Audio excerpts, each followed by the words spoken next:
नमस्कार साथियों, मैं Rajendra Kumar news point of view से। न्यूज़ पॉइंट ऑफ व्यू हमेशा सामाजिक सरोकार की बात करता है। हम हमेशा लोगों को जागरूक करते रहते हैं। अखबार की कतरनें की अगली कड़ी में आज हम कर्ज की बात करेंगे। जी हाँ, लोन की बात करेंगे। आप अखबार की कतरनें देखेंगे तो उसमें कई ऐप लोन मार्केट में है जो कि बिना किसी डॉक्यूमेंट के लोन दे देते हैं और बाद में बोरोवर को रीपेमेंट के लिए बहुत परेशान करते हैं।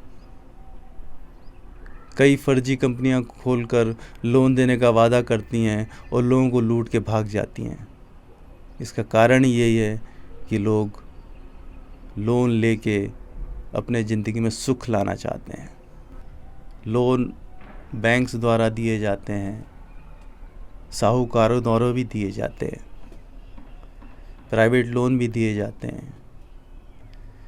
हमारे देश में 116 वाणिज्यिक बैंक हैं, मतलब 116 कॉमर्शियल बैंक्स हैं, जिसमें 12 सार्वजनिक क्षेत्र के बैंक हैं, 20 प्राइवेट बैंक्स हैं, 43 ग्रामीण क्षेत्रीय बैंक हैं और बाकी के विदेशी बैंक हैं। इसके अलावा NBFCs हैं, मतलब नॉन बैंकिंग फाइनेंस सेक्टर, गैर वित्तीय बैंकिंग संस्थान। ये गैर बैंकिंग होते हैं लेकिन ये लोन और डिपॉजिट कर सकते हैं। ये कुछ छूट देके लोन भी देते हैं, डॉक्यूमेंट्स में भी कुछ छूट देते हैं जो कि शेड्यूल्ड बैंक में नहीं मिलती है, और FD पे भी ज़्यादा ब्याज देते हैं। मुख्यतः लोन दो प्रकार के होते हैं, एक सिक्योर्ड लोन होता है, एक अनसिक्योर्ड लोन होता है। सिक्योर्ड लोन में हम कोई संपत्ति बंधक रखते हैं और अनसिक्योर्ड लोन में कोई संपत्ति बंधक नहीं होती है। सिक्योर्ड लोन मतलब कार लोन, होम लोन, और अनसिक्योर्ड लोन मतलब क्रेडिट कार्ड लोन और पर्सनल लोन। बहुत प्रकार के लोन बहुत प्रकार के बैंकों द्वारा दिए जाते हैं। अब बैंकों में बहुत स्पर्धा हो गई है, कंपटीशन हो गया है, तो बैंकों द्वारा कई लुभावने विज्ञापन दिए जाते हैं मार्केट में कि लोग लोन लें। आप रियल एस्टेट के विज्ञापन देखिए, पूरे पेज के विज्ञापन होते हैं और उसमें लिखा होता है कि हमारी कॉलोनी में घर लीजिए और शांति और सुकून पाइए, और साथ में ये भी लिखा होता है कि 0% ब्याज पर होम लोन पाइए। क्या सही में आपको मकान लेके शांति और सुकून मिल जाएगा? यह आपको सोचना है। उनको तो सिर्फ व्यापार करना है। एक विज्ञापन मैंने देखा टीवी पर कि एक पत्नी अपने पति से बोलती है कि शीला और सीमा दोनों मालदीव होके आ गई हैं, हम कब चलेंगे? तो पति बोलता अभी बजट नहीं है। तो पत्नी बोलती है चिंता किस बात की है, अब बैंक ट्रैवल लोन दे रहा है। इस विज्ञापन में दो चीज़ें छुपी हैं। एक तो विज्ञापन आपको ईर्ष्या, जलन और कंपटीशन को उकसा रहा है, और दूसरा आज जियो कल की चिंता छोड़ो का संदेश दिया जा रहा है। 1990 में जब हमारे देश में आर्थिक उदारवाद आया, FDI आने लगी,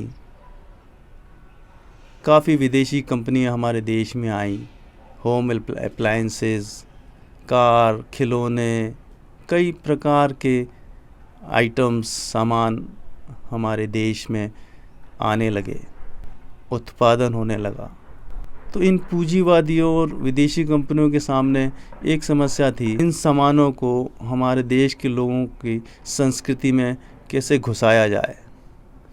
हमारे देश में उतना भोगवाद नहीं था, अमेरिका में बहुत भोगवाद है। वहाँ तो क्रेडिट कार्ड के ड्यूज़ उनकी GDP के परसेंटेज में गिने जाते हैं। वहाँ तो 2 साल के बाद कार को सड़कों पे फेंक दिया जाता है नया मॉडल लेने के लिए। वहाँ सेकंड हैंड कार खरीदने वाला नहीं है। हमारे देश में उतना भोगवाद नहीं है, तो सबसे बड़ी समस्या यही थी उनके लिए कि कैसे इसको घुसाया जाए। उन्होंने सारे न्यूज़पेपर, टीवी, मोबाइल आदि सब में विज्ञापन देना शुरू कर दिए, और धीरे धीरे उनके सामान हमारे दैनिक जीवन में रच बस गए। उन सामानों के बगैर जीवन जीने की कल्पना ही नहीं कर सकता आज आदमी। चाहे वो फ्रिज हो, वो चाहे टीवी हो, चाहे बहुत सारे सामान हैं, खिलौने हैं, बहुत बहुत कुछ सामान है जिसके बगैर आदमी अपने जीवन की कल्पना नहीं कर सकता। कार है, स्कूटर है। मैं आपको एक उदाहरण देता हूँ LG का। LG का मतलब है लाइफ इज़ गुड। मतलब LG के उत्पाद खरीदोगे तो ही आपकी लाइफ गुड हो सकती है, अदरवाइज़ आपकी लाइफ बैड है। आप कोई भी मोटरसाइकिल के विज्ञापन देखेंगे, बाजू में एक लड़की रहेगी। इसका संदेश यही है कि हमारी मोटरसाइकिल खरीदेंगे तो ही लड़की आपसे दोस्ती करेगी। इस प्रकार के संदेश दिए जाने लगे और धीरे धीरे उनके उत्पाद हमारे जीवन में घुस गए और उसको पाने के लिए हम लोन लेने लगे। हैप्पीनेस भोगवादिता का पर्याय बन गया। कंज्यूमरिज्म को हैप्पीनेस से जोड़ दिया गया। कोई चीज़ खरीदोगे, लाओगे अपने घर तो ही सुखी होगे, ये कॉन्सेप्ट घुस गया लोगों के अंदर। आदमी बिना सोचे समझे कर्ज लेने लगा और गैर जरूरी चीज़ें, अनावश्यक चीज़ों से अपने घर भरने लगा। जब उसको किस्तें चुकाने में, लोन रीपेमेंट करने में परेशानी होने लगी तो एंग्जाइटी का, डिप्रेशन का शिकार होने लगा। इधर बैंक भी लोन रीपेमेंट नहीं होने के कारण मुश्किल में आते गए। आज हमारे देश का NPA 8 लाख करोड़ के आसपास है। ये मार्च 2021 में कुछ कम हुआ है। इसका कारण यह है कि सरकार ने 2 लाख करोड़ NPA बट्टे खाते में जोड़ दिया है। हमारे देश में NPA की बहुत गंभीर परिस्थिति है और बैंकों की हालत भी बहुत अच्छी नहीं है। इसका कारण यह है कि लोन बिना पात्रता होते हुए भी लोगों को लोन दे रहे हैं और लोग भी लोन ले रहे हैं सिर्फ दिखावा करने के लिए। बैंकों के बीच कंपटीशन के चलते बैंकों की माली हालत भी बहुत ख़राब हो रही है। बीच में हमने सुना कि 3-4 बैंकों की हालत बहुत ख़राब हुई। देवान हाउसिंग तो बंद ही हो गया। यस बैंक में भी मुश्किलें आईं। सरकार ने काफ़ी बैंकों को बचा के रखा था, नहीं तो कई बैंकों के कारनामे हमारे सामने आ जाते हैं। बैंकों ने अपना कारोबार बढ़ाने के लिए DSA नियुक्त किए हैं। इसको डायरेक्ट सेलिंग एजेंट कहा जाता है। डायरेक्ट सेलिंग एजेंट बैंकों और बोरोर के बीच की कड़ी होती है। DSA बोरोर को पर्टिकुलर बैंक से लोन लेने के लिए सहायता करते हैं।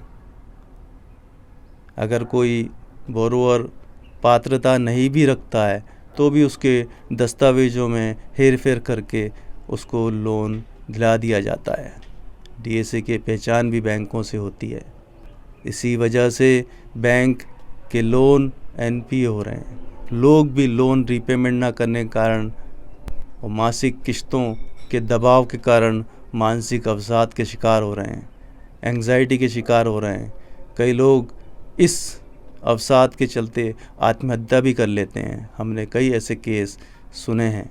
बैंक कंपटीशन के चलते, अपने मैनेजमेंट के दबाव के चलते लोन तो दे देते हैं या कह सकते हैं कि अपना व्यापार तो बढ़ा लेते हैं, लेकिन रीपेमेंट नहीं होने से या किस्तें नहीं आने से वो भी दबाव में आते हैं। वो अपना दबाव बोरोवर पर डालते हैं और इतना ज़्यादा दबाव डालते हैं कि बोरोवर टूट जाता है। साथियों, अपना जीवन अनावश्यक चीज़ों से मत भरिए। चीज़ों में सुख नहीं है। सुख बोध में है, सुख मुक्ति में है, सुख आज़ादी में है। अपने दिमाग में सुकून लाइए, शांति लाइए, वही आपको आनंद दे सकता है। चीज़ें 2-4 दिन सुख दे सकती हैं, उससे ज़्यादा आपको नहीं दे सकती हैं। सोच समझ कर लोन लीजिए। वो लोन अगर आप पटा सकते हैं या वो चीज़ जो आप खरीद रहे हैं वो आपके बहुत काम की है तो ही आप खरीदिए। साथियों, जीवन अनमोल है, इसे यूं ना गंवाइए। किस्तें पटा के अपना जीवन बर्बाद नहीं कीजिए।